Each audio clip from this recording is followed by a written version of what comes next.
Bonjour tout le monde, j'espère que ça va bien. Donc je me présente, je m'appelle Catherine Fontaine, j'ai 22 ans et je suis fièrement propriétaire d'un bistrot-crèmerie à Ottoburn Park sur la Rive-Sud et aussi conseillère pour les huiles doTERRA.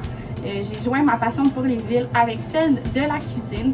Donc aujourd'hui, je vais vous partager une de mes recettes préférées que je pratique aussi dans mon restaurant. Donc c'est à vous de la réaliser à la maison. Donc on va faire ça ensemble, donc un potage à la betterave et aux pommes. Donc je vais continuer en vous présentant les ingrédients qu'on va avoir besoin pour réaliser le fameux potage. Donc, on va avoir besoin de beurre, 2 oignons jaunes, du basilic séché, des pommes, des betteraves, du bouillon de poulet ou ça peut aussi être du bouillon de légumes, du sel, de l'huile d'olive. Et finalement, on va utiliser des huiles essentielles, donc l'huile de basilic et de poivre rose aujourd'hui. Donc, juste vous assurer que vos huiles essentielles sont bien comestibles avant de cuisiner avec celle-ci. Donc, on va commencer par couper les oignons.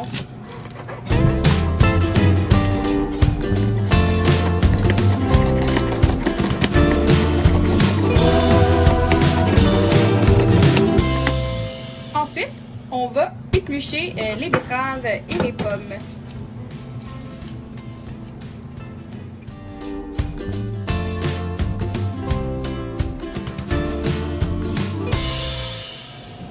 L'important, c'est qu'il y ait autant de morceaux de pommes que de morceaux de betteraves dans la recette. Donc, c'est vraiment un moitié-moitié.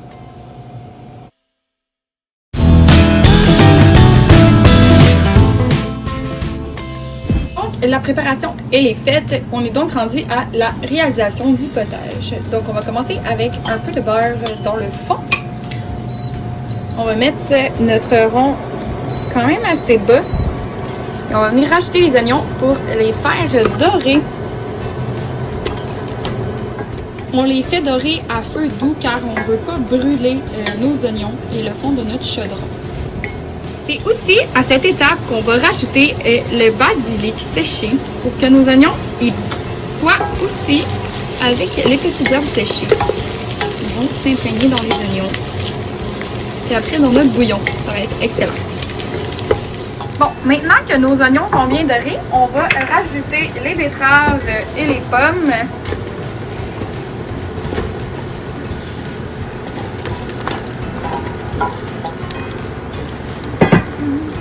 Et voilà.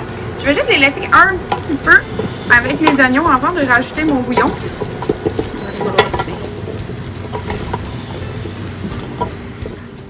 Donc, on va rajouter l'eau pour faire notre bouillon.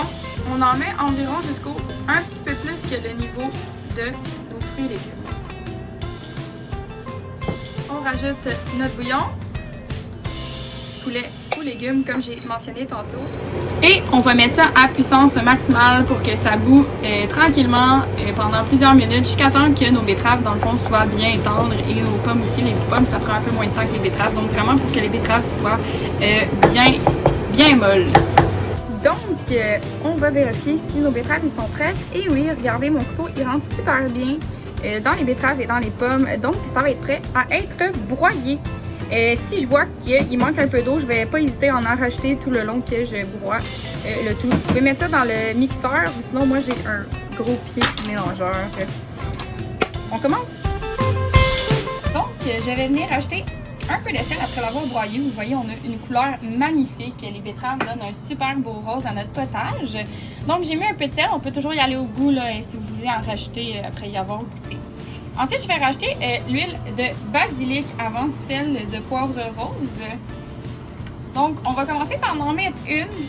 On va rebroyer le potage, on va y goûter. C'est vraiment une question de goût, si vous voulez que ça soit plus prononcé ou plus subtil dans votre potage. Donc, pour mieux incorporer mon huile de basilic et mon huile de poivre rouge, je vais venir la diluer dans de l'huile d'olive, comme ça. Ça va avoir une meilleure portée et puis on va pouvoir mieux contrôler les gouttes. Là, si ça tombe, on n'a pas besoin de scraper notre potage au complet. Donc, je vais venir mettre juste une goutte de basilic. Et je vais mettre juste une goutte de poivre rose aussi. On va commencer par ça. On va le mélanger. On va ajouter ça à notre potage. On va venir le mélanger.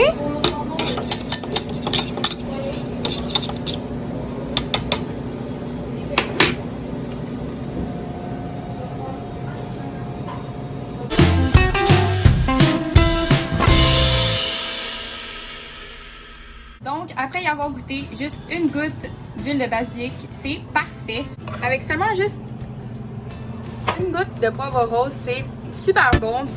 Vous allez voir, ça fait pas comme le même effet que le poivre vraiment moulu. Ça vient pas chercher dans le fond de la gorge. C'est vraiment intéressant au niveau du goût en bouche avec le poivre rose. Moi, je trouve ça tout simplement délectable.